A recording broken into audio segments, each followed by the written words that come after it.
House on a Saturday night. Normally, these sad shows are just me and Bobby, but we've got Josue Pavon, couldn't get a date tonight. Sherrod Hey, I was Blakely, out last Sunday. Give me some credit. Hey, taking it easy tonight. Sherrod Blakely in Atlanta, never misses a trip down there. Covering, Always. yep, covering the Celtics.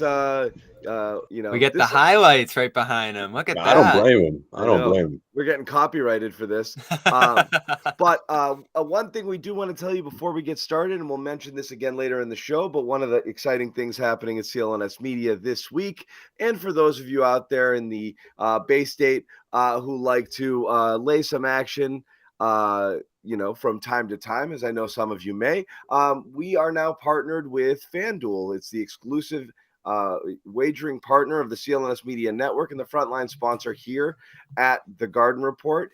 If you are interested in taking advantage of some special offers right now, all you have to do is do exactly that. Head over to fanduel.com/Boston. That's how you're going to be clued into a special deal here that we are offering. $200. All you have to do is bet 5. FanDuel.com/Boston, and you can get yourself a $200 in bonus bets. So please check that out.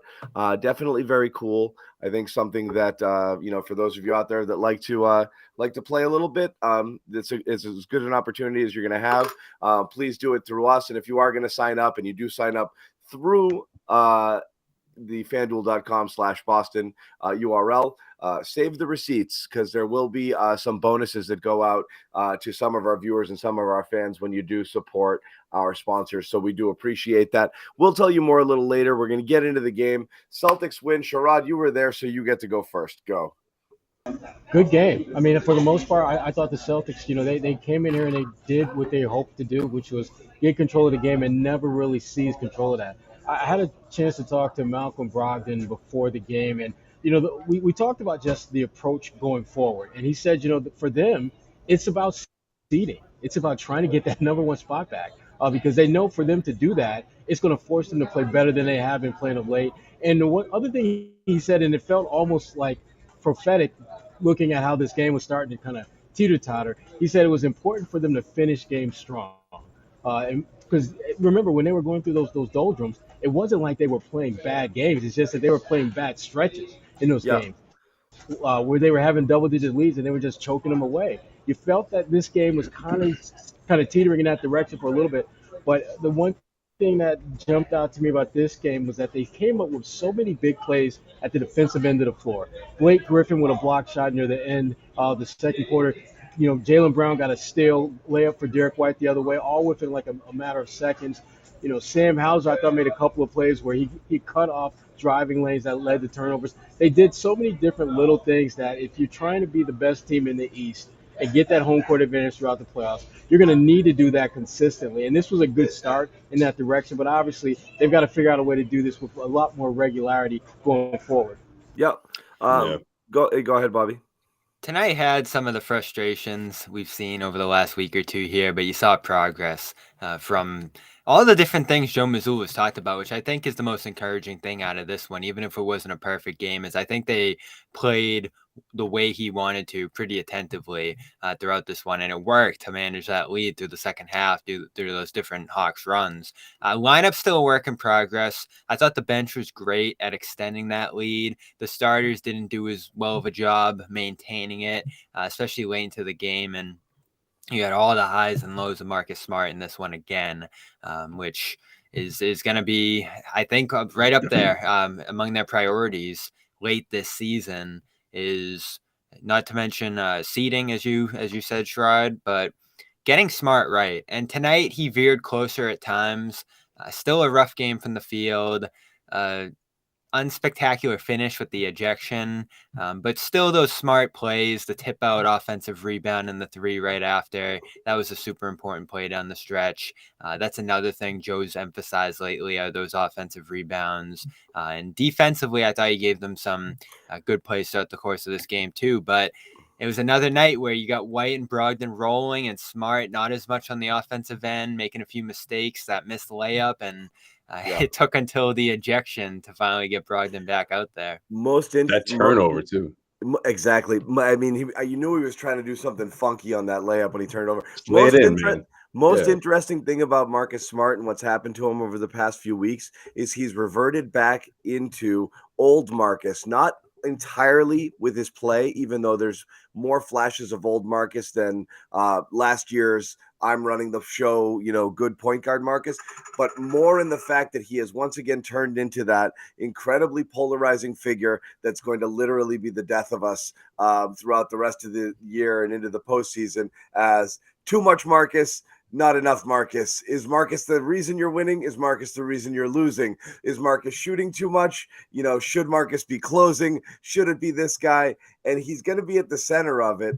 So it's just like old times with Marcus Smart. He's back to his old polarizing self. It'll be the story of the chat tonight. Yeah, clearly there's two stories of the chat tonight. What's funny is Grant is the new Marcus, but now Grant doesn't even play anymore. So now Marcus is back to being the old Marcus in terms of how we're going to talk about him. And again, how he's going to get talked about.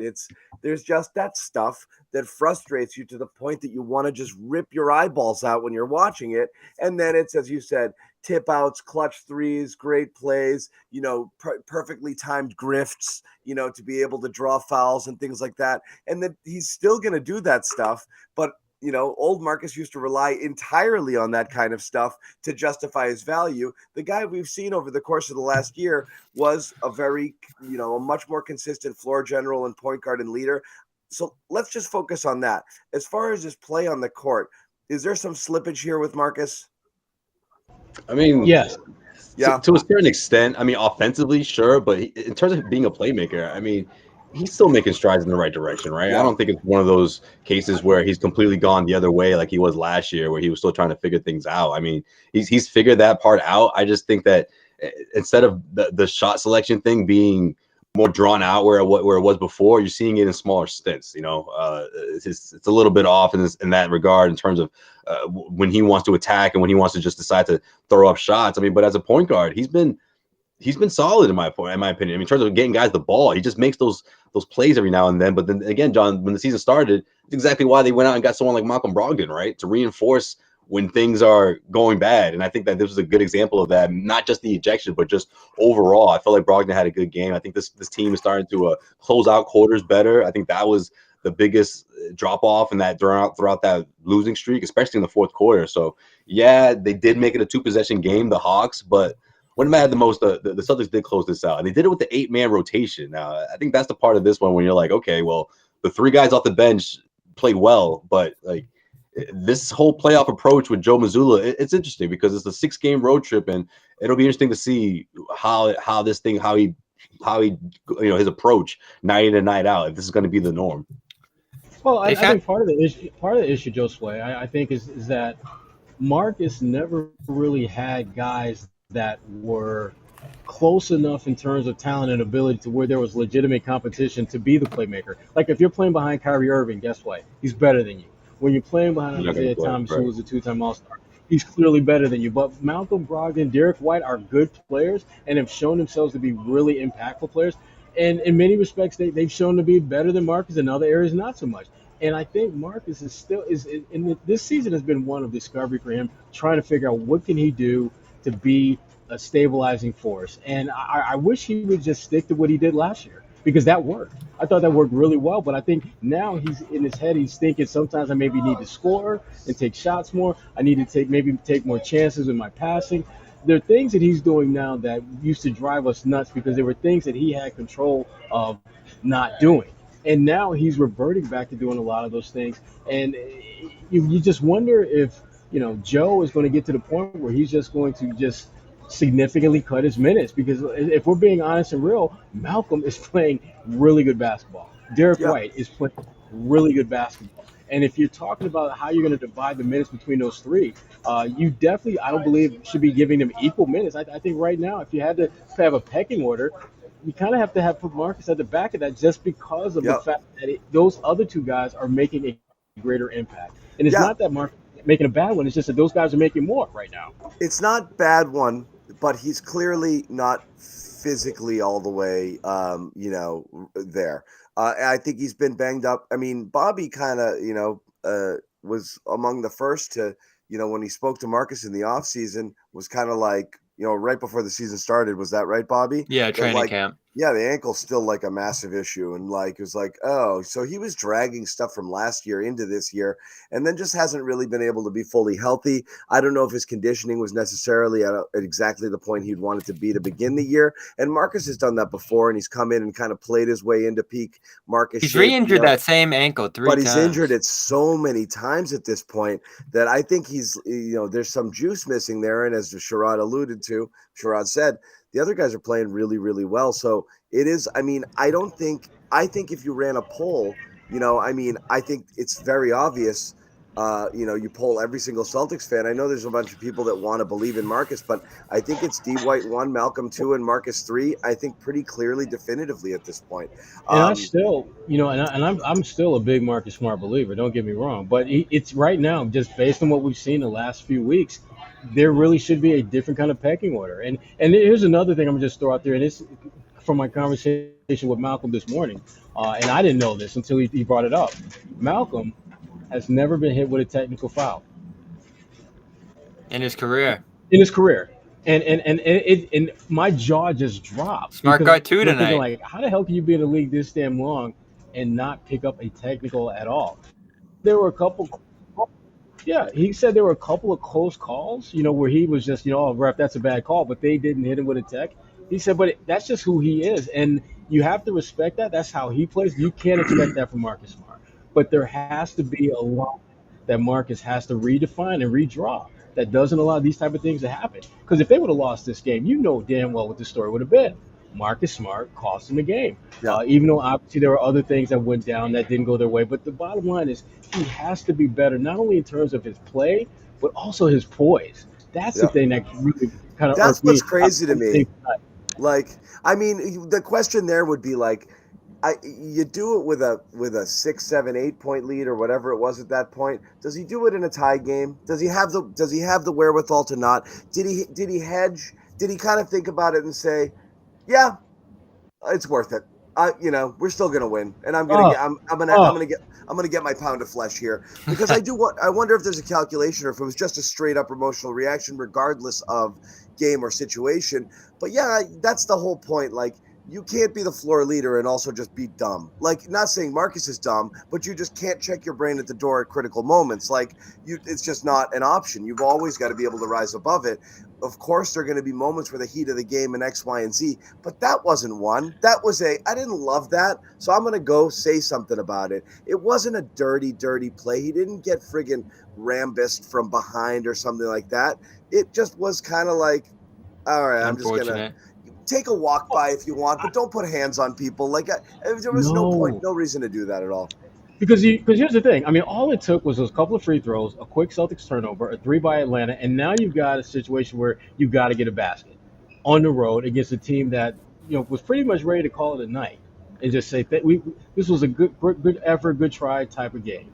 Yep. And now they got a chance to win it, and it could have easily gone that way. So I hate this type of game for Marcus, because he's a better person than it. He's a better player than this, but he's got to put more poise.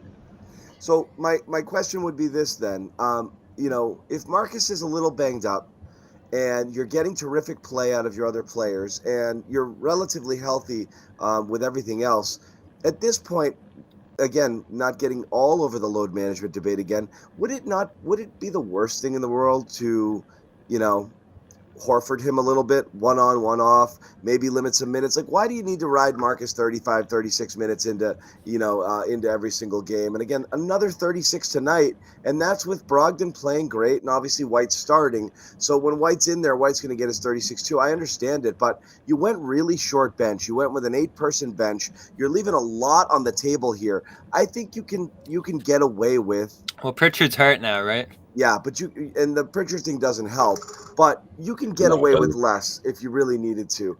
White and Brogdon alone. Yeah, but what are you gonna punish him, John? No, I want to rest him.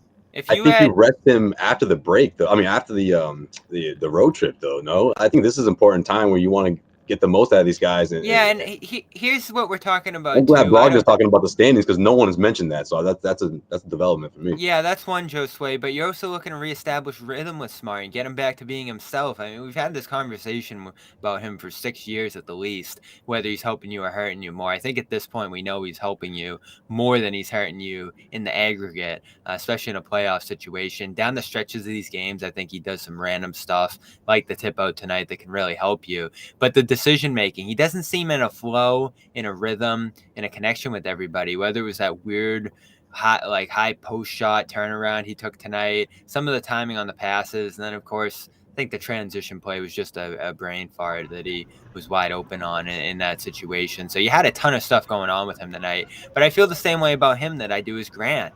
He's not playing good right now. He's making his way back, and you need to roll with him through that. And yes, White and Brogdon are killing opponents in that second unit. You take that. I think you use that as an advantage. I think they might have found something tonight with that second unit. But I'm rolling with Smart as a starter, as a closer. It's going to be a feel thing for Joe, though, on the nights where he really doesn't have it and you really feel good about those other guys. You have to do it. You have to. And tonight, go ahead, Bob. tough call tonight. Yeah, I mean, I'm Bobby. I'm rolling with you with that. But I think there are opportunities within the framework of the game to get Malcolm more minutes, to allow him to be more impactful, and he's already making a hell of an impact as it is.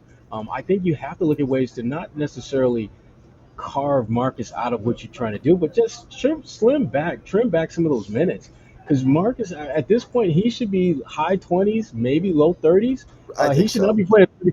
I mean, and to me, you're talking about basically trimming him by 5 minutes. You can give 2 or 3 of those minutes to Malcolm, 2 or 3 of those minutes to Derek. And to me, I'm good at that point because that allows Marcus to play more than enough to get that flow, get that rhythm that we know he needs to get back into in order to be the best version of himself. And it rewards Malcolm and it rewards Derek for playing really good basketball. And Malcolm, and again, the thing about Malcolm Brogdon that I'm just, as you spend more time around him, you discover he's just a real methodic player who isn't going to, whether he was great tonight.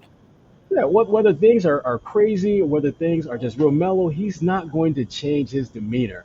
You can't rattle him. To me, I would hate playing against a guy like that because no matter what I did to him, no matter what I said, it's not going to matter. He's a rock. Going to do what he's a robot. Even when he's not playing well, he just keeps playing his game. You need players with that type of even temperament who can play. Particularly when you get to the playoffs. When you absolutely need stability as a team, as an organization, as a roster, he's a guy. He needs to play 35 minutes a game in the playoffs. I don't know how Joe really needs to make that happen. Well, there was a discussion, every fan seems to think they know, like the health of every Celtic. So I'm being told by people Grant Williams is being rested because of his elbow, even though nobody knows that. And I was being told that Robert Williams' minutes were being managed because they're saving him for the playoffs, but nobody knows that. And I've also been told that Malcolm Brogdon's only playing in the 20s with his minutes because they're saving him for the long term. Again, we don't know that. But what we do know is Malcolm Brogdon is a person who you were worried might be an injury risk. And for the most part, knock on wood, you've kind of made it through the bulk of the season with him intact. So if it was a ploy or if it was a plan, great. Hats off, kudos. But you're right. Heading into the playoffs, he's one of your better players. He's a consistent offensive player. He does things a lot of other people don't do. He settles the game. He attacks. He creates his own offense, and just plays with a calm and a poise and control. Even when he doesn't have his good games, how often you leave a game and you look at the box score and you're like, Malcolm was 2 for 13, but I don't feel like he played bad, and that's kind of a gift because that's kind of the way he plays. He's not doing dumb stuff that's going to drive you insane all the time. We're killing each other here. I'm going to put up the Brogdon lower third. There it is. we just kept spotting each other. I thought it was just you the whole time, but blink. So we'll talk more about Brogdon. I think this minutes conversation is really interesting. Also, the great disappearing act of Grant Williams, which it just gets weirder by the minute and by the day here. And then also just again, when Grant goes down, Blake comes up. And Blake had a legit game tonight. So a ton of super interesting thing to talk about. But first off, We're going to tell you a little bit more about FanDuel, as an opportunity here for you to get in on the action if that's something you're interested in doing with America's #1 sportsbook. And as we said, our official partners here at CLNS Media and the Garden Report. So Massachusetts, those of you living here, listen up. Wait is over. FanDuel's here, live in Massachusetts. New customers in Mass can get in on the action. As we told you earlier, $200 in bonus bets guaranteed when you place your first $5 bet. Just sign up at FanDuel.com/Boston and bet on all your favorite sports, from money line, point spreads, player props, all it is. We're gonna try our hand at some stuff later on. Celtics covered tonight. They covered tonight. Bobby Manning is nervous because he's never right about anything. But he's kind of. I would have bet Celtics tonight. Yeah? Yeah. I took the Bruins today. Anyway, Yeah, I did. And they pulled it. should've. Didn't look good. They were down 2-0. But it's super easy to use. The app is really, really easy. You go in there and download it. Do us a huge favor if you can. If you're doing it mobile and you do go through that custom URL that's there on the screen, FanDuel.com/Boston. They know that we sent you, and that makes us feel good, and that makes them feel good, and that makes us love you guys even more. So if We you can got do the that, Boston code. we've got the Boston code. We are Boston people. It's very easy. FanDuel.com/Boston. Bet now on an app that's safe, secure, super easy to use. You know you're going to get paid. You're going to be able to withdraw your money as soon as those bets come in. And again, don't miss your chance at that $200 in bonus bets. Win or lose. Once again, FanDuel.com/Boston. Make every moment more on America's #1 sportsbook. Now, I do want to tell you have to be 21 years old or older in Massachusetts. And you have to be present in Massachusetts to be able to take part in this. Your first online real money wager only. It's $10 first deposit required. The bonus issued as non-withdrawable bonus bets. Those $200 are non-withdrawable, but they stay in your account for 14 days. Restrictions apply. See terms at sportsbook.fanduel.com. If you have a gambling problem, Hope and Help is here. GamblingHelpMA.org. Once again, GamblingHelpMA.org, or call 800-327-5050 for 24/7 support. Obviously, take advantage of those resources if you need them, and if you are going to place bets, please do so responsibly. So let's get back to what we were talking about briefly. Grant Williams, what's up here? Again, we've had this conversation. I don't want to belabor it all over again, but what have we seen now, right? We've seen, since the free throws, a story come out about his elbow, him not play for the first 3 quarters of the last game at all. People trying to guess, maybe it's the elbow. Maybe he's hurt. He comes out in the fourth quarter. He doesn't at all look hurt. He goes out there, jacks a bunch of shots, plays the whole fourth quarter. Not the type of thing you would do to somebody if you were resting them to be injured. It doesn't make sense that he's being rested. I'm sorry. I know people want that to be true. in the doghouse. It does not make sense if he's going to play an entire fourth quarter with no restrictions and shoot the ball a million times, which he did last game. So they are not resting him. If they wanted to rest him, they would just not suit him up. He would appear on the injury report. That's the big one, an right? He'd elbow be on injury. there. He is not appearing on it as questionable or probable ever on the days leading up, and they are required to put everyone on there if they have something that's deemed significant, or else the league will look Could into report it them. and find them and report them. So if the Celtics believed Imagine. anything was going on with Grant Williams right now that was even marginally close to preventing him from playing, they have to put him on an injury report. So again, he's not playing because he's hurt. He's not playing for blank. Did he do something? Is he ineffective? Did the injury and a little ailment render him ineffective? Is he using it as an excuse? Or is he in the doghouse? This is a real, I don't get it. Because again, going back to what Bobby said, the other show, like, they need him in theory if he were to play kind of at the highest level we've seen Grant Williams play. Blake told me that on Wednesday. Same exact sentiment.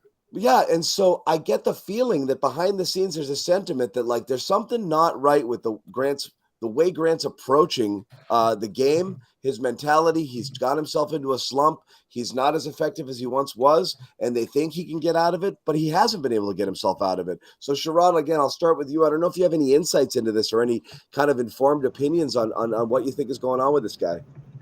I think what we're seeing with Grant is Joe Mazzulla making a coaching decision, and he's going to go with the guys who are being most impactful. And we talked about Marcus Smart a little bit earlier about how polarizing he can be, where there's really good Marcus Smart stuff and then there's not so good Marcus Smart stuff. You're not getting the really good Grant Williams stuff at all now. And so for Joe, I think it's a pretty easy call to sit him, particularly when you got Blake Griffin, who you really haven't used much at all this year, who clearly has some juice left. He still has some gas left in the tank.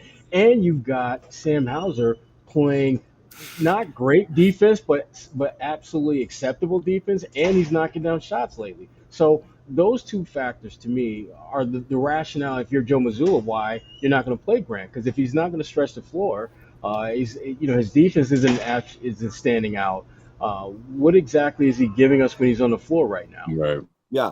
So I don't think they've given up on Grant. I think more than anything they're just saying, okay, let's just kind of just go with this other group, and at some point we'll work you back into the mix. But again, the thing about Grant, he's just one of those guys. He's going to figure out what he has to do to be better. He's going to have a switch. He needs to get on the court.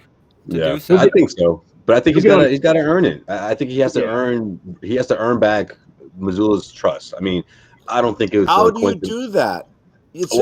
There's how many games left? You work hard in practice. You do things behind the scenes that we're not going to see. Honestly. 14. Look, when this whole thing 14 started, 14 games, and there's not a lot of practices. Like, I don't know what you do here. But when this whole thing started, though, no one pointed to Grant's stats. Like, look at what he was doing in February or lack thereof. Look at the result of the team winning when he wasn't in the rotation a lot of the times, right? I just think Joe Mazzulla has found other ways to put together a win that doesn't involve Grant. And I think a lot of it is, his performance on the floor, what was he averaging, like 7 to 8 points throughout that month of February, shooting well below 40% from the three-point arc, which is what he was doing last season. From the field, right? And compared to what he was doing last year, I mean, that's just not. He's been going in the other direction for a while, and I feel like Mazzulla I honestly give him props for making that decision, because he's always been sort of kind of the keep it safe, kind of guy when it comes to his rotations. But ever since the All-Star break, or ever since after the All-Star break, he's not playing around anymore. He's got this strict 8-man rotation. And remember, there was and if you're not bringing it, you're not going to play. I like it. I like. And remember, there was a point where Sam Hauser was out of the mix, and he got an opportunity to get back in January. And he has stayed. Right. That's fine. I think Grant will get an opportunity. It's just a matter of, will he make the most of that opportunity to reintroduce himself to that rotation. think it's the bullshit. Right. I think it's the bullshit as much as the play. Oh, that's on top of it too, John. Yeah, legit absolutely. Think You think he sent a message? I think it's the bullshit. Yeah. I really do. I think as much as anything, it's enough, and man. it didn't help not matter. A star. Stop talking to the people. Right. Stop talking to the refs. Like, you're barely doing what I'm sending you out there to do. Just shut up and play. Like, who are you at this point? Right. I do think there's part of that where Joe might just be like, dude, enough. I don't think that helps him at all. Like, I think it's – so, again, I'm going to read a quote from Mazzulla here. It's like your play's not even backing it up, man. Like, stop it, Joe, again, if you don't think when they're talking about – you've got Joe and Al right now in the locker room saying these things about Blake Griffin. And when they're saying them about Blake, if you don't think this isn't a subtweet of Grant, I don't know what to tell you, okay? On Blake Griffin, when he's on the floor, everyone is better. Okay. Al on Blake. Everything he brings, he lifts our group. It's good to see him getting some minutes and showing a different side that our group has. Okay. Grant's like, not you. Those are friggin' like, damn. That's it. Those are at Grant with a those are he's like, yo, Al said that? Al, damn. Those are pointed at Grant with a bullet, I think. And it's not Sherrod is the only one that got my back now. Oh, damn. There's no venom behind it. It's almost like a message. Like, so do you get it, Grant? Like, go out there and lift us. Like, don't, right. So anyway, those things. I think those things are messages. Yeah, and again, you have to absolutely give Blake props for what he's done. Totally. Because I mean, he was really good tonight. And again, the thing that I'm loving about Blake, and I had a conversation with someone else about this today was that Blake might be one of the few Hall of Fame type guys who has completely revamped their game in order to fit the needs of the team he's with. Remember, Blake was above the rim doing chin-ups on anyone and everyone, jumping over his damn. body forced him to, for sure. Right, but he he embraced adapted. that though. A lot of players have physical transformations that they don't fully embrace. Like if I'm a guy that goes gets buckets and my body can't do that anymore, am I going to become a defender? Am I going to be a guy trying to draw charges? Am I going to do all those nitty gritty, grimy type things? Probably not. But Blake has embraced that. But tonight he showed that he still has a little bit of lift left when called upon, and he can score. He's not going to go out there and get you 25, 30 points, but he can still get you buckets. Yo, that's super accurate, man. I think That's really funny.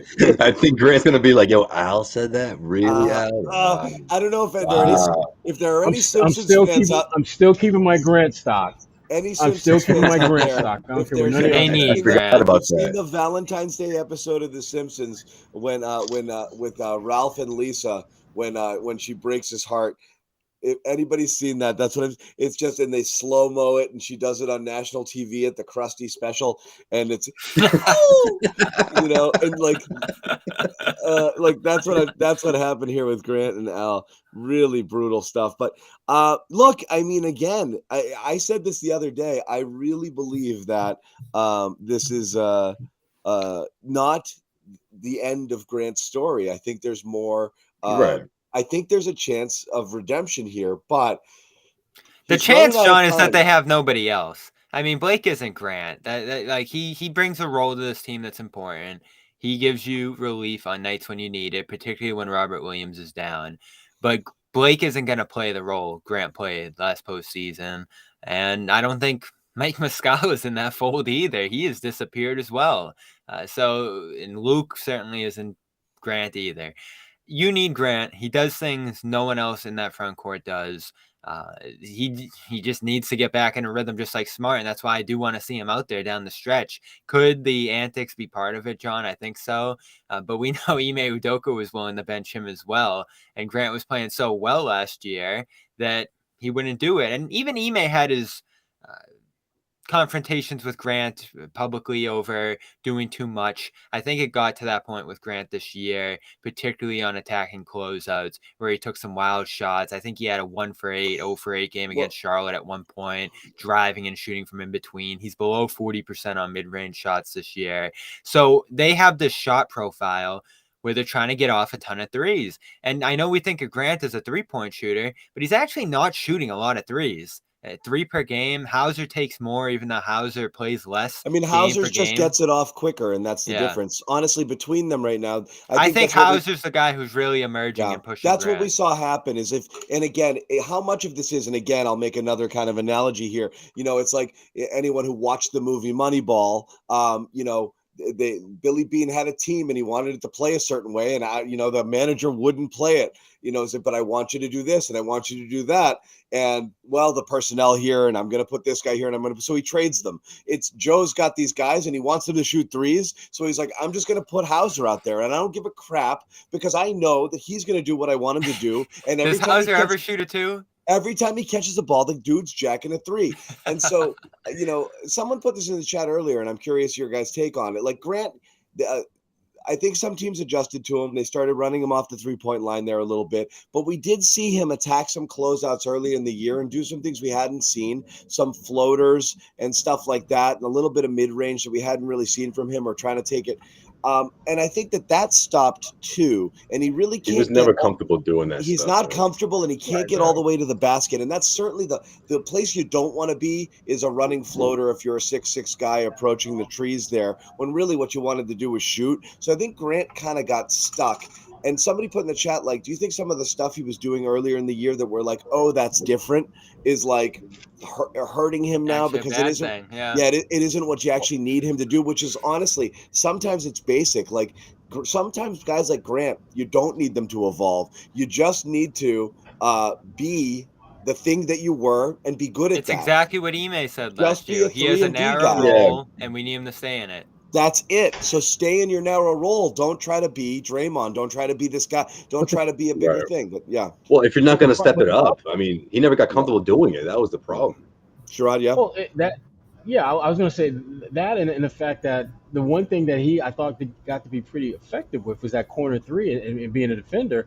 Teams were starting to take that away, so he had to have counters. But the problem for Grant is that his counters don't really allow him to be impactful. I mean, Grant putting the ball on the floor attacking is exactly what the defense wants, because they know he's either going to take a bad shot, he's going to make a bad pass, or he's going to turn the ball over more times than not. And that's partly why Grant doesn't look to do that as much. We've seen when Grant handles the ball, that is not a strength of his. And again, that's not a knock on him. There are a lot of guys in the NBA who are not very good ball handlers, but they're smart enough to know that's not who they are. So do exactly who you are.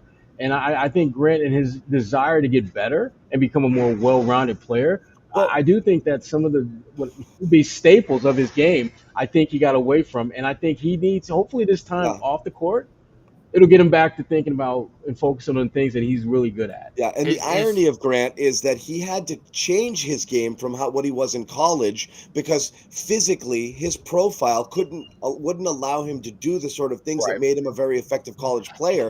So it's not his style. He had to develop into that 3-and-D guy. He had to slim down a little bit so he could be a little bit more versatile in terms of positionally where he could play, because he just simply is just not athletic enough at that size to be able to be kind of a guy who can do some of the things he got away with in college. So he had to evolve, and he did, and he found that narrow role, and then he kind of lost it. So that's just what he's got to get back to. Yeah, you look at his shot profile this year, it's not drastically different, but for 18% last year of his shots came at the rim, now just 13%. He only took 3 to 10 footers 17% of the time last year. That's up to 20. 10 to 16, up from 3 to 5. So you do see him getting caught in between more. Now, the amount of threes as a percentage of his total shot, relatively the same, but he's shooting so poorly on those in-betweens, 33% from 10 to the three-point line. They don't want those. They want them from Brown. They'll accept them from Brown, but not from Grant. And, Smart can get in between there too and have some success.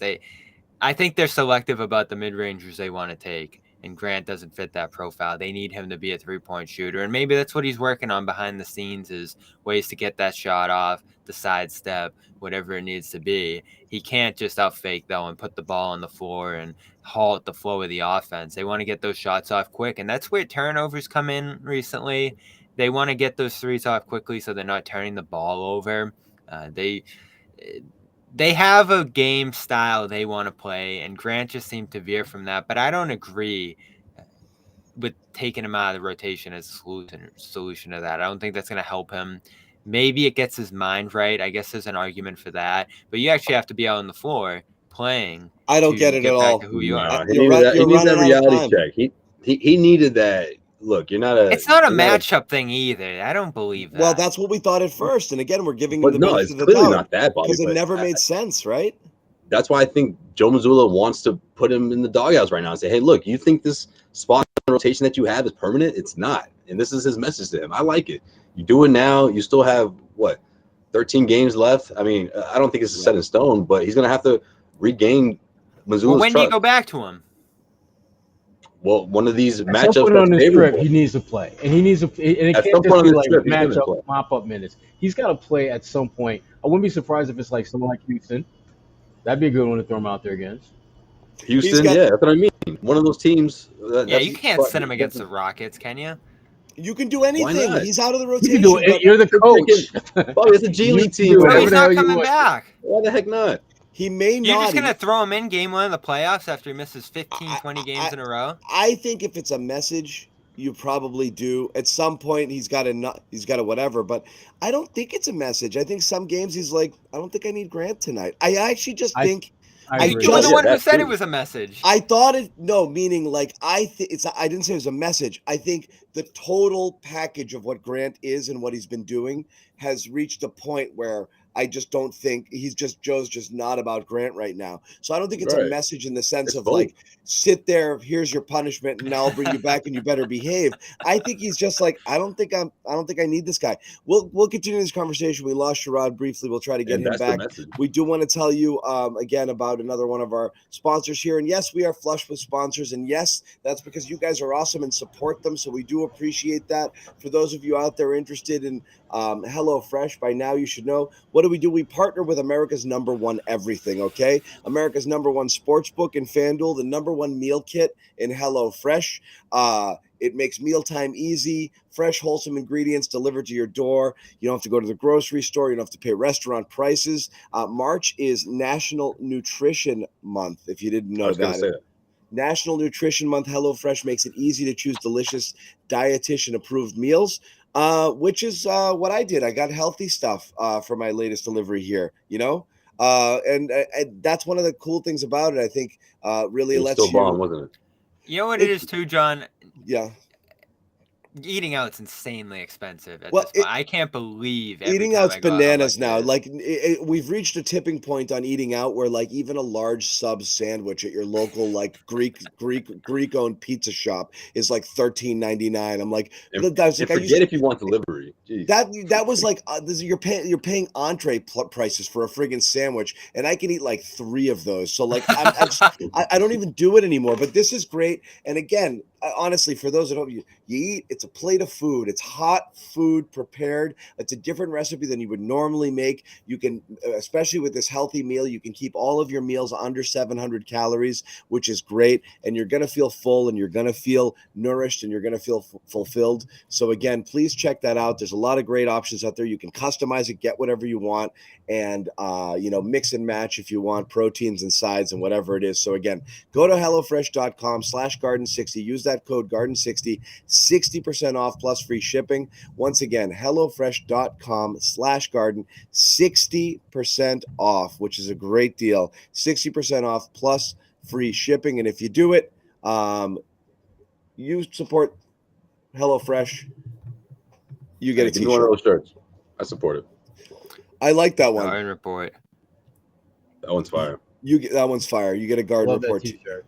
I do love that t-shirt. I love that t-shirt. Even though I'm wearing lipstick.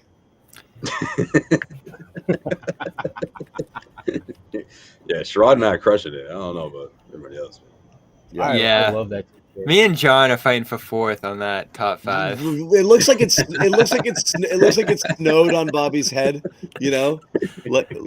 instead of the bucket hat. And Jimmy looks fine. That's why there's zero complaints from Jimmy. He was like, all my Jimmy, freckles I love it. disappeared. Yeah, it's close enough. I was aged down about 15 years, which is fine. That's good. I don't mind. Anyway, so getting back into it, With the guys. makeup too.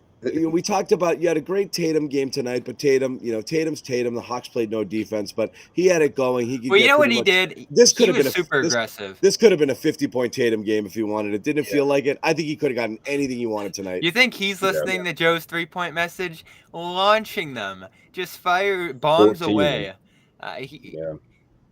He did it against Portland successfully in this game. 17 one game, 14 in this game.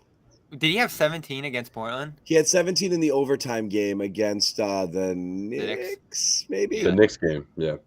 And then he had big ones in that third quarter against Portland. Then they want him to take these pull-ups right now because it's drawing the defense back. So even if you finish 5 for 14, it opened up a ton of driving lanes in this game for other guys. And this was a big night for the Celtics at the rim. They missed a million layups in that Portland game.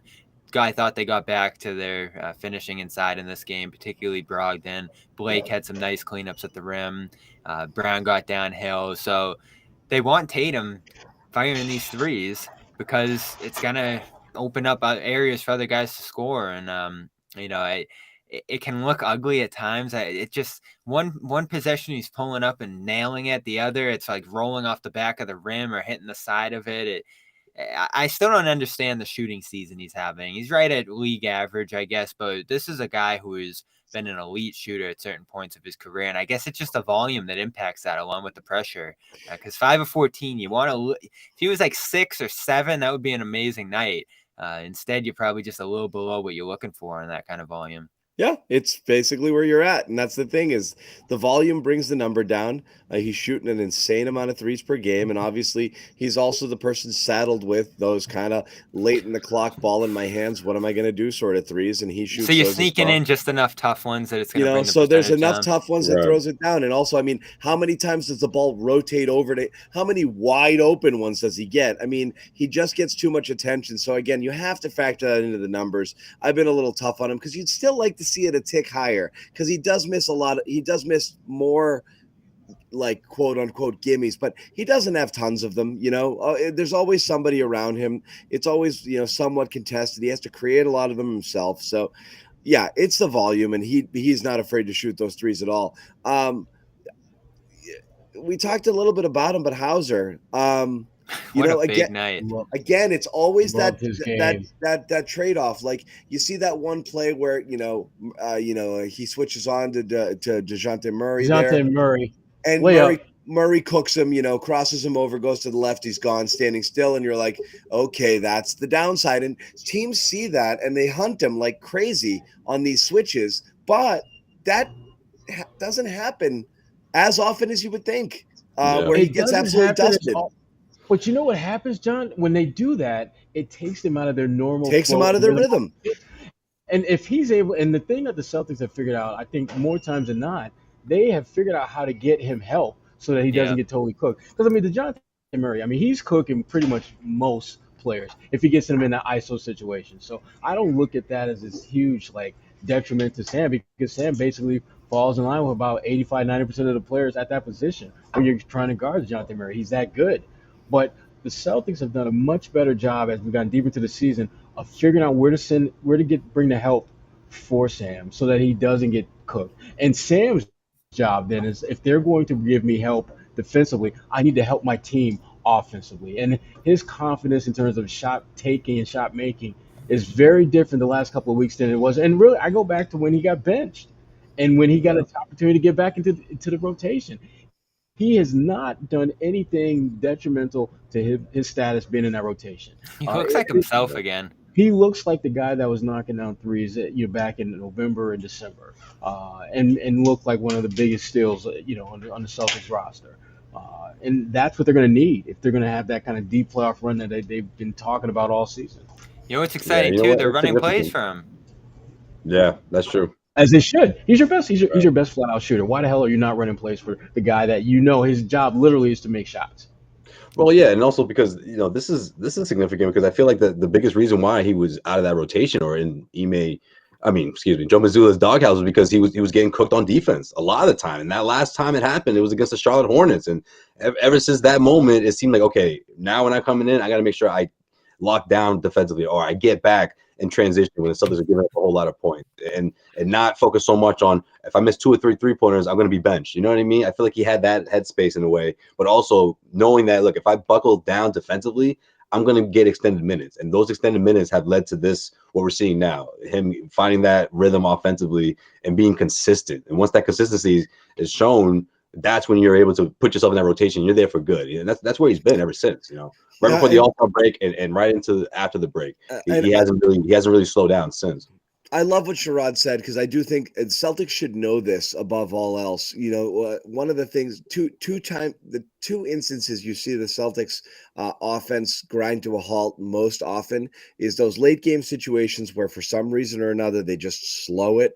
They walk it up, they do whatever, and they just slow their pace. That's one that's infuriating. The second one is when they've got a juicy matchup on there and they hunt it. Because as Sherrod just said, you take yourself out of your offense when you're just looking for it. You might get one bucket early, but then you just keep going to it. And what ends up happening is you completely neutralize everybody else out there. You get out of your flow, and that becomes your everything. And I don't think it pays off enough to do that, because then the other team is like, okay, this is what they're doing.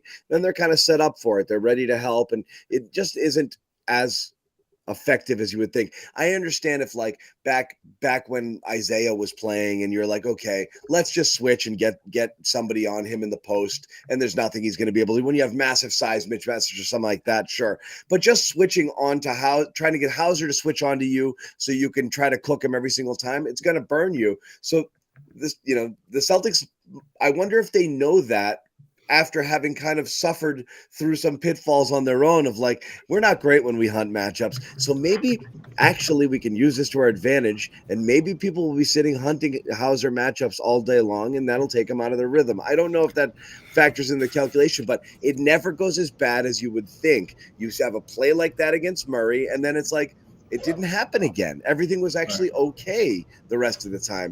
And so I don't know. I mean, that's how I view it. If he's knocking down the shots, you're living with the defense. I keep using the same word to describe him. Competitive. He's competitive on defense. He's where he needs to be. He does his best. Right now, That's all you want. Yeah.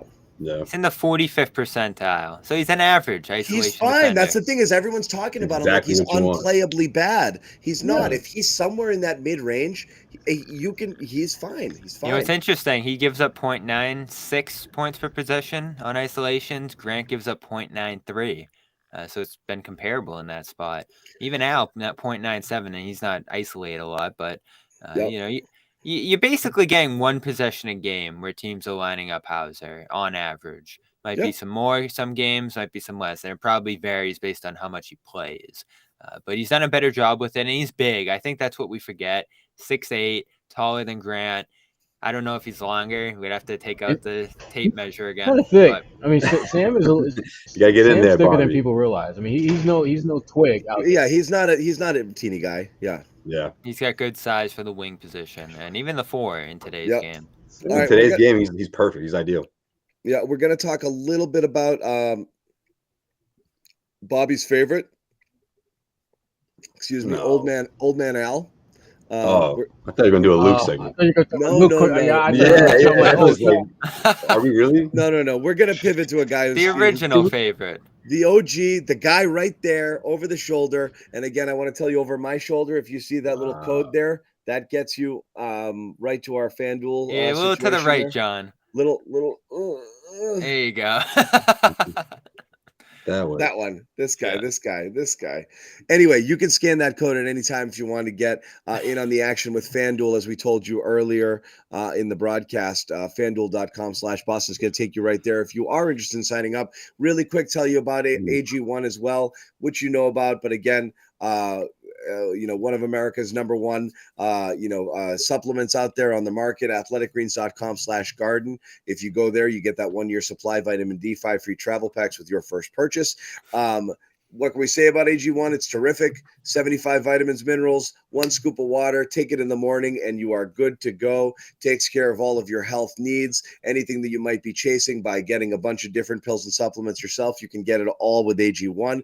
That's mental focus, clarity, gut health, recovery, your immune system, boost your immune system. A lot of great things with AG1. So please check it out. It's very widely endorsed and supported by healthcare professionals, used by professional athletes. Everyone here on the Garden Report is a loyal AG1 user.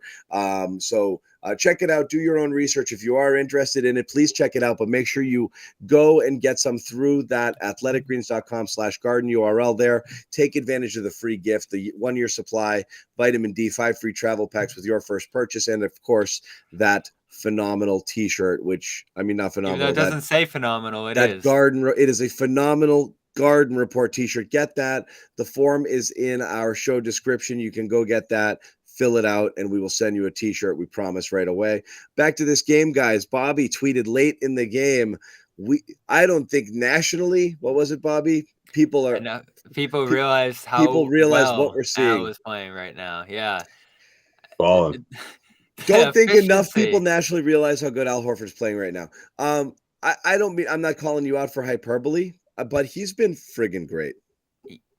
I think he's up to the second most 3-point attempts of his career, shooting 45%, which is a ridiculous total. That probably actually comes down in a 3-for-5 game. Oh no, that goes up in a 3-for-5 game with the 60% tonight. So it's incredible. I think he gets them up there quickly and efficiently. He's really got that release down right now in a great way. Almost had that game winner too against the Knicks earlier this week, or about a week ago now, if you remember. And he just brings so much to the table. A couple big blocks tonight in this game as the Hawks rallied. You had good passing. It's always going to give you 2-3 assists, find guys in the movement of the offense. all you're missing from him right now is attacking mismatches around the rim or giving you that little finish inside, which he's capable of, which he can give you. In fact, one of the recent games, Josue, they threw him in the low block early in the game. I like when they do that with him. And he's able to carry this load with Rob out. He's just in such great shape. His game, as Jimmy's talked about and others, doesn't really need physicality the way it did earlier in his career. So I think that helps sustain him too. And then, of course, the off nights as well.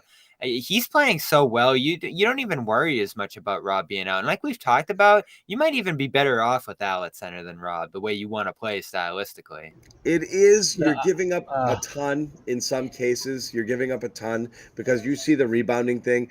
They were. Al doesn't rebound. Al doesn't rebound. They were non-competitive in some cases. Capella was just going up and just grabbing boards uncontested, on the offensive glass. There's nobody there. A lot of second chances for them too. Nobody there. So it's a trade-off. But again, who do you want to be and what style do you want to play? I think is fair. Sherrod? Yeah, I mean, and that's the thing about Al right now. He has a very specific role. And him and I, we've talked about this in the past. The role that he is being asked to play is very different than the role that he's played throughout the course of his career. Al, remember before Boston, when he was in Atlanta, Al was a banger. He was a guy that played around the rim. He could rebound. Now they're asking him to be a guy that can create space for others and be basically a 3-and-D guy, shoot corner threes, every now and then put it on the floor. But when you put it on the floor, you're looking to make the pass to someone who's open, hoping that you'll suck the defense in and you'll find someone open, which he's very good at. But the idea that they can be better without Rob, I think there's certain matchups that can be true, but you're much better off when you got a healthy Rob because that gives you the rim protection that you don't have without him. Blake Griffin, I thought, did a great job tonight. Maybe the best game I think Blake has had in terms of being an interior defender that he's had since he's been in Boston, but you're not going to get that every night because that's just not who he is, particularly at this point in his career. So they can get by with Al at that center spot. But if we're talking about them winning a championship, which is the focus, you're going to need Rob for at least one and probably two playoff series to be a difference maker. The trade-off's White and Rob. You're not going to sit Al. But isn't it? Haven't we learned our lesson here? Have we not at this point learned, that you're just playing them together this year? I don't think it's going to work. I think we have that group keeps getting outscored. We have a 40-game sample size. Which one? The Rob Al group, double big, yeah. We have a Rob Al sample size that lasted about 35 games last year, where they played like they were from another planet. And I think that we've somehow forgotten how bad double big was before that. In all of those times, especially when you were trying to do it with Tristan, earlier in the year. Tristan and Tice. Tristan and Tice double big, but we carried it through. You had about a 35-game stretch where those guys were playing out of their minds. But then, this year again, small sample sizes, and certainly what you've seen. You're up to a 120 offensive rating with White instead of Rob. It's changed, okay? Because last year Rob was different, and last year Rob changed everything. So really, it was Rob being on the court. Rob impacted so many different things for you in ways that didn't necessarily show up in his individual stats, but the team was better with him out there at all times. And that was the case going back to 2 years ago until, when Brad finally realized, like, I should stop playing this Tristan guy, right? And everyone's like, yup, So, but Rob's not Rob. And if he doesn't become Rob again this year because of injuries or limitations, you have to change your thinking. You can't just stuff him in there and be like, well, it worked before. You're going to play Rob some amount. You're going to play him. I'm saying you can't just say, these guys were awesome. I'm going back to if Rob comes back with 7 games left, 8 games left in the regular season, you're just going to stuff him in that starting lineup and be like, no, that's what I'm going with in the playoffs. I don't know. You can't do it now. I actually think Joe probably has some doubts about it at this point, especially if he wants them to play the 5-out style. And you're still going to play Rob. In fact, you can still play Rob with the starters by taking out White quickly into a second unit midway through quarters and get a 4-minute, 5-minute Rob burst like you talk about, John. And that did amazing. That's what made us want Rob in the starting lineup again in the first place. I'm playing hockey shifts with Rob the rest of the way. Yeah, I mean, that starting group coming together. Over the boards real quick, 3-4 minutes, get right back. That's it. That hockey starting shift. group as a bench unit thrived early in the year. In fact, I think it was the Pacers game on the road, the last one, where we were like, Rob's playing so great, you got to get him back in that starting lineup. And then he went to the starting lineup and didn't go as well. So I think you saw early this year the best way to use Rob at this point. And it took me a long time, but I'm ready to abandon double big as the starting unit. Very quickly from our intrepid producer Amit, who's working behind the scenes here, sending me info right now after tonight's game. At this moment, Al is still second in the league at 3-point shooting. Luke Kennard is 45.6647. Right there. Al is 45.66. Yeah, I was trying to say that like 10 minutes ago. Yeah. It is like, wow, he threw it in the calculator. It is razor thin. Sorry, Josue. Oh my goodness gracious. That is friggin' tight. That's where Al do you know who's third? Brogdon. Isn't it amazing? You look at this team with the people that they had, and you were like, okay, I like the shooting. This team could be pretty good this year. Who had friggin' Al 2 and Brogdon 3 in the NBA in shooting? I mean, if you said that at the beginning of the year, you'd be like, oh my God, this team's never going to lose a game, So, I mean, It's amazing you're getting those kind of contributions from those players. They're wide open. And this is why we thought White would shoot better here. This is why we thought because of the Tatum and Brown gravity. Yeah, he would return to what he did with Giannis early in his career. And Al, we've seen him do this playing with Isaiah. We've seen him do this playing with Tatum at different points earlier in his career, and Kyrie and the whole group. He can hit wide open threes, and they leave him wide open because they need to defend the rim too. And you see with this 5-out lineup, you're really stretching a defense thin. And Horford really knows how to screen for them too. White knows how to screen for them. That's freeing guys up. You're thriving offensively with this group out here. And for them to still score 120 points per 100 possessions with that group, outscoring opponents by 13 points in 300 minutes, that's great evidence that you just got to roll with that group. 70% assist rate.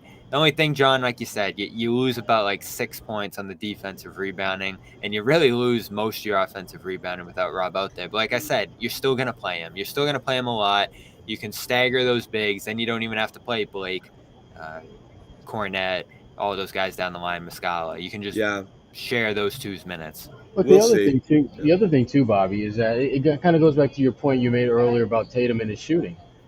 Tatum is shooting pretty average, but the shots that his presence has created for others, getting easy looks, wide open looks, kind of, frankly, it buffers that number, and it doesn't look nearly as bad. And now, what we're seeing from Tatum and Brown is a lot more, not just passing the ball, but actually passing it to guys in position to score. You look at the box score tonight. Tatum had 6 assists, I think 1 turnover. Jalen had what? 7? He had 7 and 1. That's an amazing Jalen game. They combined for 13 assists and had a combined 2 turnovers. It's amazing. I did hate that one, though. That one was ugly. It was ugly, but it doesn't matter. That's a great point, Sherrod. I mean, and I think that's the thing is, like, it's easy to get mad at Tatum, and because, the expectations are so high, he's the superstar. And, you've seen hot Tatum before, and you're like, just be that, but it's his job. His job is to jack those threes. His job is to draw the defense. His job is to make everybody think he's going to shoot all the time, to be able to free up those other guys to do what they're doing. And you're right. That's the best testament to those guys, to Tatum's play on the court, is one, the on-off numbers, but also how well other people like Brogdon and like Horford are doing, and just how wide open they are, when they're on the court there.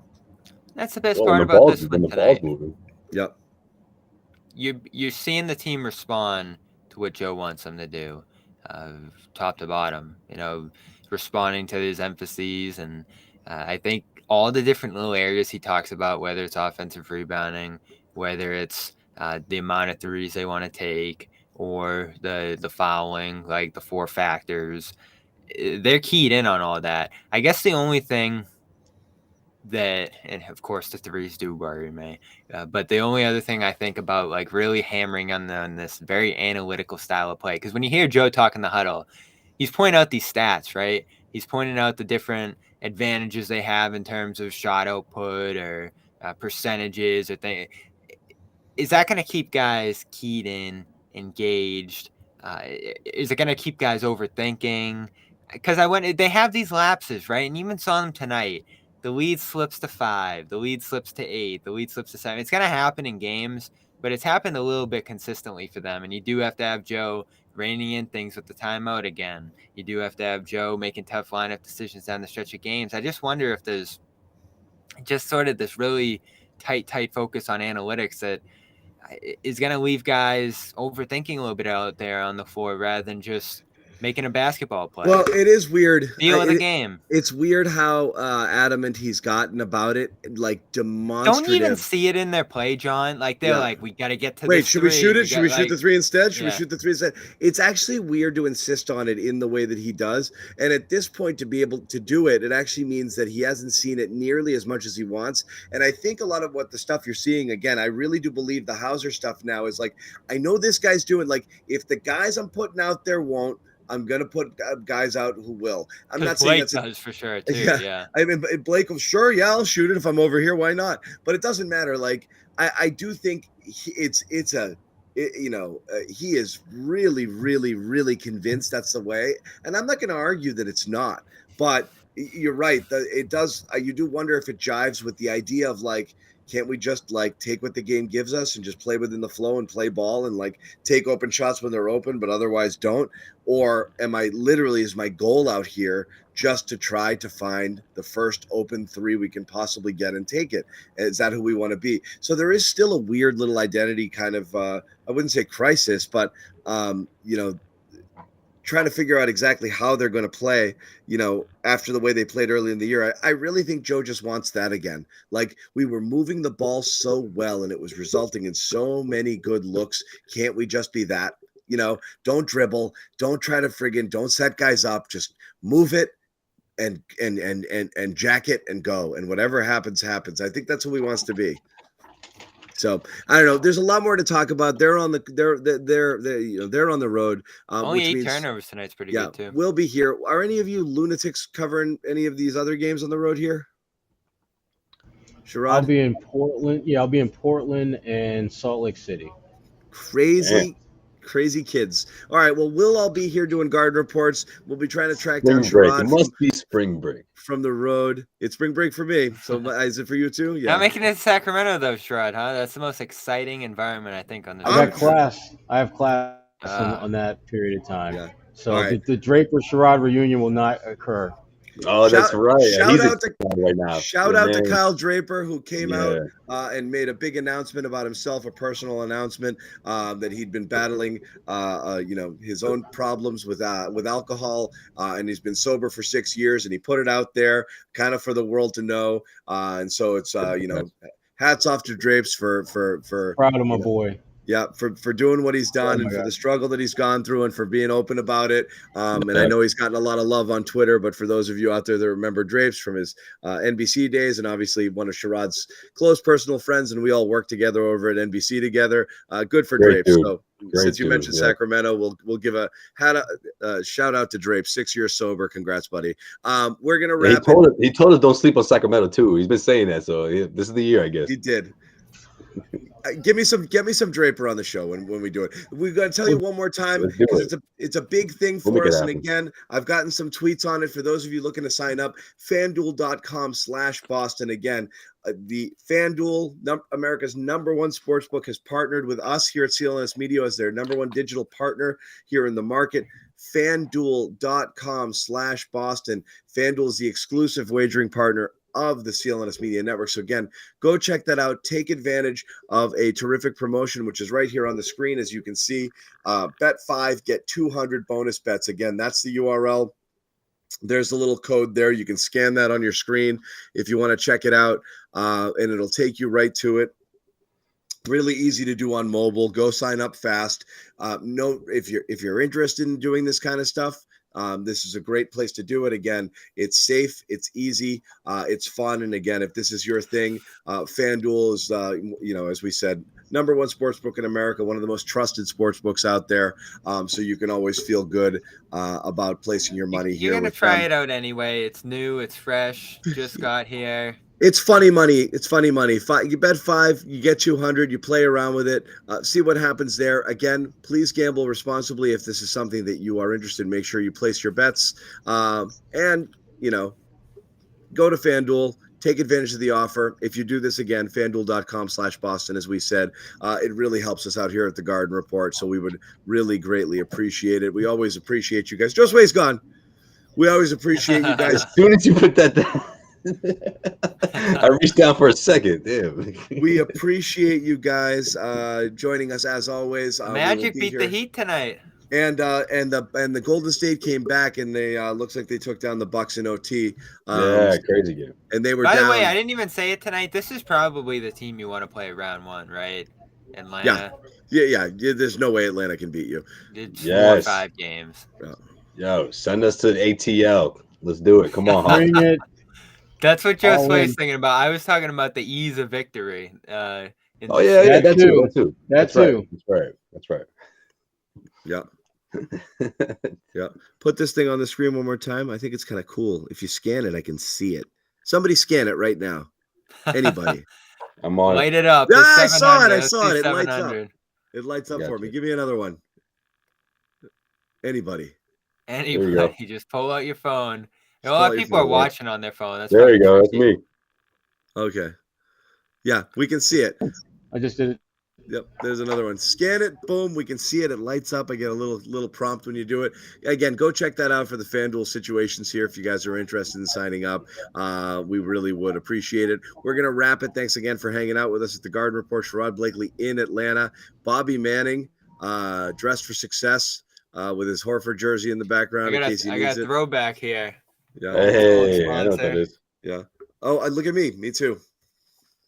This is how the sponsors know we still love them. We still love you guys. I love you guys at Legends. You want to sponsor us again? Give us some clothes? Fine. Yeah, otherwise, we don't rock your stuff. So that's how you know we like it. That's cool. Yep. And again, thank you guys for hanging out. Thank you for supporting our sponsors. We will see you guys on Monday.